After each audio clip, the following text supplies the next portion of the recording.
Hi friends, இங்கே பாருங்கள், நம்மளோட டெரஸ் கார்டனில் குருவி கூடு கட்டியிருக்கு. நம்ம பாவக்காவுக்கு பந்தல் கட்டினோம் இல்லைங்க, அதில் வந்து ஒரு குருவி கூடு கட்டியிருந்தது. நான் லாஸ்ட் டைமும் காட்டியிருந்தேன்னு நினைக்கிறேன். அதில் ஒரு குருவி வந்து கூடு கட்டி 4 குஞ்சு பொறிச்சு தூக்கி போயிடுச்சு. இப்போ மறுபடியும் அதே கூண்டில் வந்து 4 முட்டை போட்டிருந்துச்சு. இப்போ குஞ்சு பொறிச்சிருக்கு. வாங்க காமிக்கிறேன்.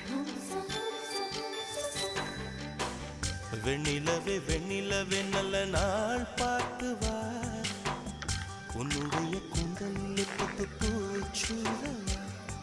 குருவி இருந்துச்சுனாக்க நம்மளே மேலே ஓட மாட்டேங்குதுங்க. குருவி இல்லை, எங்கே இற தேட போயிடுச்சு போல. இந்த குஞ்சுங்க தான் குஞ்சிட்டு தொலை தூரம் நின்று நீ 2 குஞ்சு இருக்கு போல. தெரியுதா? உன் அழகு விழிகளால் ஏன் என்னை